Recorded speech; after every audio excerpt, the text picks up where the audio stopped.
Le réseau social Twitter s'est lancé dans une politique de lutte contre les fake news engendrant une fermeture massive de comptes ces derniers mois. La situation inquiète les investisseurs qui craignent une diminution notable du nombre d'utilisateurs actifs. Le titre a enregistré une baisse de 9% le 9 juillet. Nos explications. 70 millions de comptes Twitter suspendus pour suspicion de fake news. Twitter qui s'était déjà illustré aux côtés de Facebook et Google dans sa lutte contre la publicité sur les crypto-actifs a récemment expliqué dans une interview sa nouvelle politique de lutte contre les fake news en détaillant certaines mesures mises en œuvre notamment en matière de lutte contre les spams et les bots. La suppression massive de comptes par les administrateurs du réseau social fait partie de l'arsenal mis en place pour éviter la propagation de fausses informations et les contenus haineux. La Washington Post qui s'est penchée sur ces suppressions a révélé la suspension de 70 millions de comptes en mai et juin, avec un rythme similaire en juillet. Le réseau social à l'oiseau bleu a confirmé le taux de suspension avancé par le célèbre quotidien américain. La réaction sur les marchés ne s'est pas fait attendre et a été pour le moins assez spectaculaire. En effet, à la suite de ces révélations, Twitter a chuté de 9% en bourse le lundi 9 juillet. Les investisseurs craignent moins d'utilisateurs actifs sur Twitter. Il faut dire que cette suppression massive de comptes a donné à penser aux investisseurs que les éliminations de faux comptes pourraient peser sur le nombre d'utilisateurs actifs. Le Washington Post indiquait en effet dans son article que la politique agressive de suspension de comptes pourrait entraîner une contraction du nombre d'utilisateurs actifs,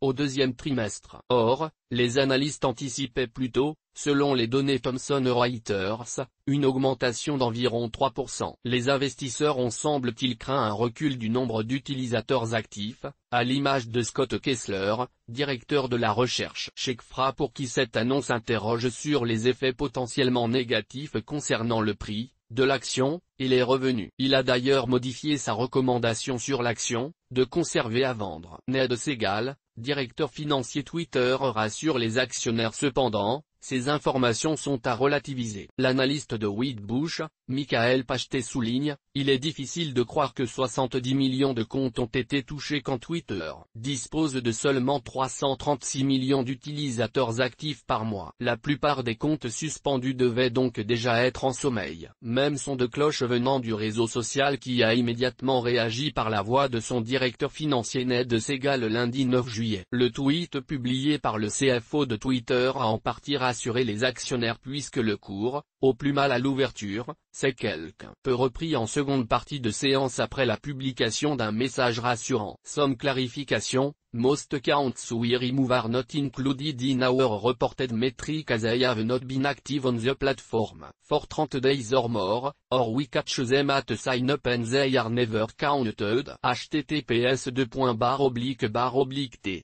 Conridge 9 MCF, Ned Segal @Ned Segal, 9 juillet 2018. La plupart des comptes que nous supprimons ne sont pas inclus dans nos statistiques, car ils n'ont pas été actifs sur la plateforme depuis 30 jours ou plus, ou nous ne les avons saisis qu'au moment de leur création. Et ils n'ont donc jamais été pris en compte. Un second tweet est venu apporter davantage de précision. Si nous supprimions 70 millions de comptes de nos données, nous vous en informerions immédiatement. Cet article démontre que nous sommes en train d'améliorer la qualité de notre service. Nous avons hâte de parler davantage de nos résultats le 27 juillet. If we remove de 70 million counts from our reported metric, you would hear directly from us. This article reflects us getting better at improving the health of the service. Look forward to talking more on our next call July 27.